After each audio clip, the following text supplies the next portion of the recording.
pior do dia.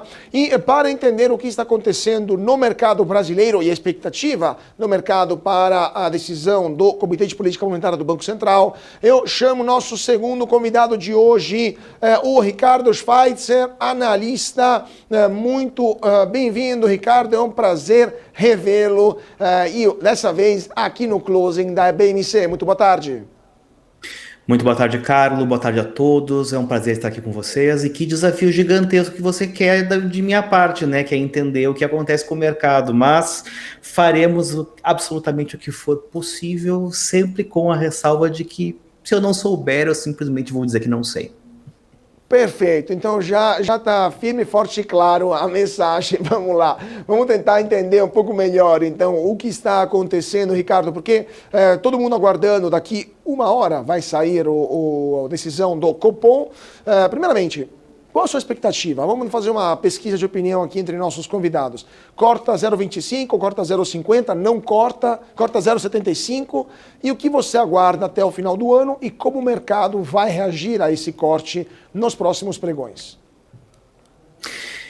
A minha expectativa base é de um corte de 0,25, tá? Embora eu pense que não deva ser descartada a possibilidade do 0,50. A partir do que a gente viu nas atas, né, principalmente da última reunião, ficou bastante claro que, muito embora as decisões até aqui tenham sido de manutenção da taxa, essa posição ela sempre esteve longe de ser consensual dentro do comitê, né, com determinados membros já há algum tempo defendendo sinalizações mais fortes com relação à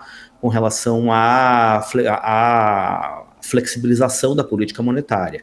A gente teve, obviamente, mudanças na composição do Copom, agora muito recentemente, e isso pode trazer alguma mudança nesse balanço de forças, de forma que as vozes que até então propunham uma abordagem mais parcimoniosa, principalmente por conta do comportamento de núcleos de inflação, talvez percam força e a gente tenha espaço para a realização dos cortes em diferentes magnitudes. Eu sou da ideia de que o corte de 0,25 ele meio que está contratado, tá? E que mesmo um corte de 50 pontos base, ele ainda estaria dentro da expectativa do mercado.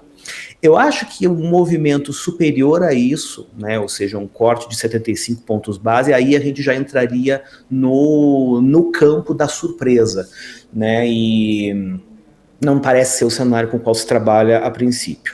Com relação a perspectivas para o restante do ano, eu acho que a gente pode sim trabalhar com um cenário aí de uma Selic chegando aí.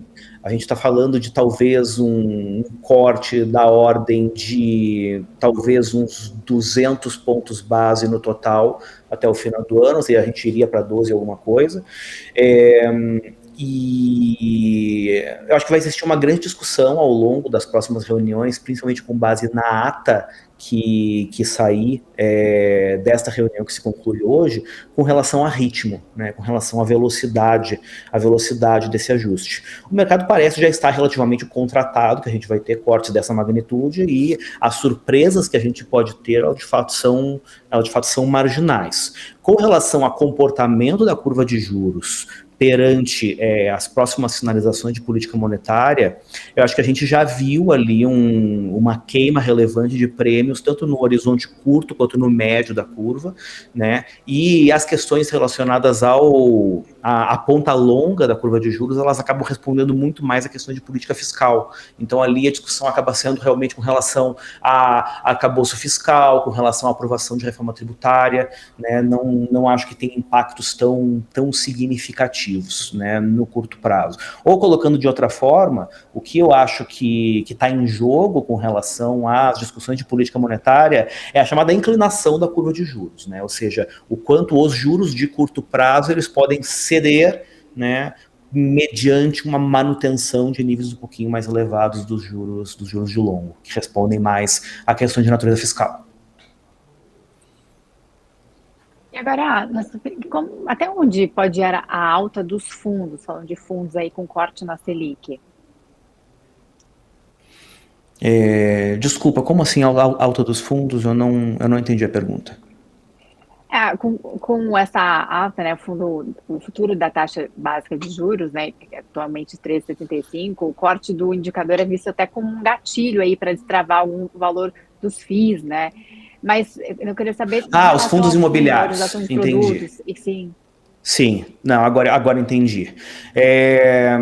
À medida que você tenha uma retração adicional, né, das taxas de curto e de médio prazo, isso aí traz algum fôlego adicional para a avaliação tanto de instrumentos de renda fixa quanto de fundos imobiliários que, de certa forma, se comportam quase, né, como instrumentos de renda fixa.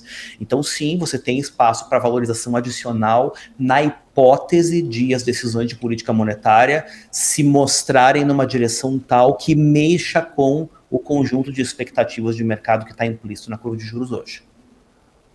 Agora, Ricardo, falando de instrumentos de investimentos, né, de veículos de investimentos, renda fixa e renda variável, nos últimos meses, né, desde que o Banco Central começou essa alta dos juros, que começou, lembramos, há mais de um ano atrás, né, se não me engano, em fevereiro de 22, o Banco Central do Brasil começou essa alta, e foi o primeiro Banco Central do mundo, né, de um país grande a começar essa alta. Os outros bancos centrais chegaram quase um ano depois, então, tanto que estão sofrendo ainda as consequências, mas agora que os juros vão começar a diminuir, veremos uma inversão de tendência em relação ao que vimos até agora, com investidor pessoa física fugindo para a renda fixa maciçamente. Você acha que teremos uma volta para a renda variável na mesma magnitude? Ou, já que os juros se esperam permanecerão por volta de 12% ao ano, teremos ainda uma atratividade importante para a renda fixa? Porque, afinal, existe alguma ação na Bolsa que tem uma taxa interna de retorno superior a 12% ou ainda a renda variável está ganhando? Não, a gente tem uma série de empresas que têm taxas internas de retorno que são superiores a isso. Tá? Quando a gente olha principalmente para a rentabilidade do negócio, quando a gente vai para a rentabilidade do equity, né, a gente tem hoje muitas empresas que acabam sendo impactadas pelas despesas financeiras, que vão exatamente se reduzir à medida que a gente tiver uma redução do CDI na esteira do corte da Selic. Então, sim, eu acho que tem um impacto significativo nos resultados de curto prazo, principalmente das empresas listadas que têm índices de alavancagem financeira um pouco mais elevados e tudo mais. Para trazer, assim, exemplos que vêm na cabeça, talvez o exemplo mais óbvio que vem na minha cabeça para isso aí é Simpar, que é uma empresa que, né, pela sua característica de holding e pela natureza dos negócios altamente capital intensivo, trabalha com uma alavancagem financeira historicamente mais alta do que a média do mercado e tem experimentado ao longo dos últimos trimestres resultados bastante deprimidos por conta do peso da despesa financeira. Eu acho que é um excelente exemplo de empresa que pode ser bastante favorecida por um movimento de queda estrutural dos juros no Brasil. Com relação à primeira parte da sua pergunta, que é a atratividade da bolsa versus a renda fixa para o investidor pessoa física, o que a gente vê historicamente é que mesmo em momentos que você tenha rentabilidades razoáveis, né, atrativas na renda fixa, o investidor pessoa física ele é bastante guiado pelo desempenho recente da Bolsa de Valores. Ou, em outras palavras, mesmo que você tenha uma Selic de 15%, 16%, 17% ao ano, o investidor ele é psicologicamente muito influenciado quando ele vê a Bolsa de Valores subindo 50% no ano. E isso se traduz em um ingresso de recursos, principalmente do investidor individual. Então, extrapolando um pouco a discussão da taxa de juros, ou seja, do retorno disponível na renda fixa, eu acho que à medida que nós seguirmos observando bom desempenho da Bolsa de Valores no curto prazo, isso deve favorecer o fluxo de investidor individual, sim.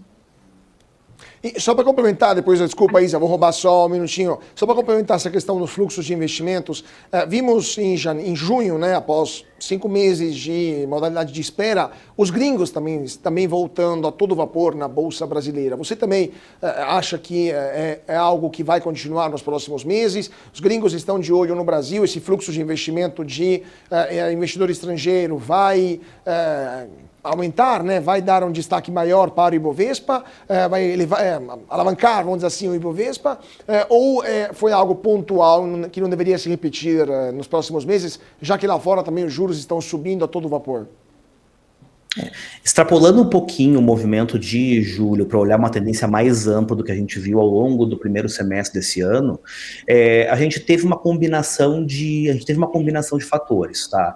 Eu acho que em parte houve um maior interesse de investidores institucionais estrangeiros por alternativas de investimento em economias emergentes, tá? E aí a gente viu, principalmente com relação a fluxo, o comportamento do dólar favorecendo outras moedas, inclusive, que não somente o real. A gente teve, sei lá, peso chileno, peso mexicano, que também divisas que acabaram tendo comportamentos ao longo do primeiro semestre desse ano que sugerem um fluxo adicional de investimento estrangeiro destinado a esses países em busca de oportunidades, né, dinheiro buscando rentabilidade. E eu acho que, paralelamente, a gente teve algumas melhoras de percepção em relação à conjuntura de Brasil, principalmente relacionados à definição de uma regra fiscal, uma espécie de suavização, digamos assim, do discurso do governo em relação a um discurso mais inflamado que predominava no começo do ano, que talvez afugentasse um pouco o investidor. E mesmo assim, sinalizações de que talvez a gente tenha um desempenho econômico um pouco melhor à frente à medida que as condições para a flexibilização da política monetária, que obviamente tem um efeito recessivo sobre a economia real, essas condições dadas permitam a flexibilização da política monetária, ou seja, redução de taxa de juros. Eu acho que tudo isso se traduz em um contexto que continua favorecendo, sim, a vinda de capital estrangeiro, mesmo em um cenário no qual o diferencial de taxa de juros praticado aqui e praticado lá fora começa a fechar, né, por conta dessa tendência de alta lá fora e essa tendência de queda, né, do juro doméstico aqui. Ricardo, com todo esse cenário econômico, né, com todos os ruídos, né, a gente tem ainda a votação do arcabouço fiscal, tem a questão da reforma tributária, tem algumas interferências, né, do governo em relação ao PPI da Petrobras, né, tem muito ruído aí na economia. Eu sei que você tem um olhar aí especial para small caps, né? Small caps podem ser interessantes aí para o investidor atual no momento, né? Ou aumentar, ou não é um caminho aí que aumenta o risco do investidor? Eu acho que quando a gente investe em small caps, a gente precisa ter em mente que, pela própria natureza, né, que a gente está falando de menor liquidez, de menor acompanhamento do mercado e tudo mais, você tem uma tendência de ter uma maior volatilidade. Tá? Existe uma escola, que é uma escola predominante, que associa volatilidade e risco, e existe uma outra escola, né, que é minoritária, né, a qual eu particularmente me alio, que entendem que risco e volatilidade são coisas diferentes. Quando eu olho para risco, eu tento entender o grau de incerteza em relação ao desempenho econômico futuro daquela empresa no mundo real, e não necessariamente o comportamento da sua ação na Bolsa de Valores. Eu acho que o cenário que está se desenhando em relação ao que é o passado recente para a maior parte das empresas, independentemente do seu tamanho, ele é muito mais benigno do que a gente teve até agora. E no universo das small caps, como eu mencionei, seja por questão de liquidez ou simplesmente por questão de acompanhamento, você tem um potencial muito maior de identificar assimetrias relevantes de preço e valor do que entre as empresas, né, mais consolidadas da Bolsa Brasileira. Então, eu sou da opinião de que investidores que tenham maior tolerância à volatilidade, eles podem encontrar, sim, entre as small caps, potenciais de retorno, inclusive, maiores do que entre as blue chips.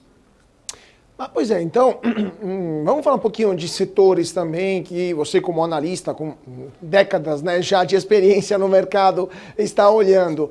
O que você acha que vai se beneficiar mais dessa redução dos juros? O varejão, né, que é vamos dizer assim, a expectativa maior de que possa começar a vender mais e, portanto, também se beneficiar pelo apetite dos investidores na Bolsa, ou, por exemplo, bancos, por uma redução da inadimplência eventual, ou outros setores da economia real. Quais setores você está de olho que poderiam ganhar mais com essa eventual redução dos juros? Eu acho que olhando especificamente para setores, faz bastante sentido olhar para aqueles que têm uma maior sensibilidade à questão da alavancagem financeira. Tá? Você tem alguns setores que quase que é inerente ao modelo de negócios as empresas carregarem mais dívida, ou seja, operarem mais alavancados, né? Como é o caso, por exemplo, de transporte e infraestrutura. Eu volto, né, a mencionar tanto a Simpar, né, que é a holding do grupo, como mesmo as subsidiárias. Você tem ali a Movida, a JSL, a Vamos. Eu acho que são todos negócios que têm um potencial bastante grande de serem favorecidos por esse movimento de redução de juros. O que eu quero chamar a atenção aqui? Eu estou me referindo especificamente a teses dessa natureza e não necessariamente o varejo, porque aí você tem a flexibilização da política monetária, isso aí impacta em maior atividade econômica, que tem um benefício de emprego, que tem um benefício de renda disponível. Então, tipo assim, a cadeia de eventos que precisa ocorrer para a gente ter um benefício significativo no setor de varejo, ela é muito mais longa, tá? Do que, por exemplo, em casos como esses que eu acabei de mencionar, que o benefício meio que ocorre na veia, digamos assim. Uma outra visão mais transversal, né, não especificamente focada em setores, mas que eu acho que também merece consideração, são empresas percebidas como teses de crescimento. Basicamente por quê? Porque quanto mais do valor da empresa você tem vindo do futuro, vindo de um futuro mais distante, né, maior é o impacto que você tem sobre os valuations dessas empresas quando você tem uma redução de taxa de juros, né? Roubando um conceito de renda fixa, a gente está falando de títulos que têm duration maior, né, e consequentemente eles são mais sensíveis a comportamento de taxa de juros. Mas para falar de outros setores, eu acho que sim, existem benefícios para varejo, embora eu acho que demore um pouco mais. Eu acho que existem benefícios para o setor bancário como um todo, por conta exatamente dos mesmos fatores que você já mencionou, Carlos. E eu mencionaria também, né, como potencial driver importante aí, as empresas do setor de bem de capital, por conta de uma potencial maior viabilidade da realização de investimentos. Então, pode ser favorável para empresas como Randon, como VEG, como Home, né, um cenário no qual você tenha empresas trabalhando com um custo de capital mais barato e, consequentemente, mais aptas a realizar investimentos. A gente está em temporadas de balanços, aí tivemos resultados hoje de Iguatemi, Cielo, Vulcabras. Quais esses últimos resultados aí que chamam mais atenção? O que você tem a dizer dos resultados que saíram hoje? Eu confesso para vocês que eu tô um pouco transtornado, inclusive, com o número de resultados que foram divulgados ao longo dos últimos dias, né? Porque eu tenho o meu horizonte de cobertura, né, de empresas de dividendos, o meu horizonte de cobertura, meu universo de cobertura de empresas de small caps. Eu tenho visto algumas coisas bacanas, às vezes não necessariamente números como nós esperávamos. Tive uma surpresa negativa com Copasa, agora por conta do volume do PDV que eles acabaram divulgando. Por outro lado, a gente teve resultados muito bons em Marco Polo, Alper, que também é uma ação que eu acompanho, que pouca gente acompanha, acabou trazendo resultados muito positivos por conta de evoluções de natureza operacional, né? Mas esses nomes que você mencionou hoje, né, Por exemplo, Cielo não está dentro do meu universo de cobertura, eu não acompanho Iguatemi também. Vulcabras eu tenho na minha watchlist, eu não tenho como recomendação, mas assim, eu sou obrigado a reconhecer que é impressionante a evolução operacional que a empresa vem conseguindo demonstrar ao longo dos últimos trimestres. Eu acho que denota de uma maneira muito clara que existe um trabalho, né, de eficiência operacional, de marcas e tudo mais, muito bem feito ali dentro nesse momento. Eu acho que realmente vale a pena ficar de olho. Perfeito, perfeito. Ricardo, muito obrigado por sua participação. Sempre um prazer tê-lo conosco aqui no Closing da BMC. Prazer de vê-los. Com certeza, prazer nosso, e vamos voltar a comentar logo mais as notícias vindas do mercado financeiro. Muito obrigado, Ricardo Schweitzer, analista independente. Tchau. Foi um prazer tê-lo hoje aqui na BMC. E vamos voltando então ao nosso Closing nesse momento.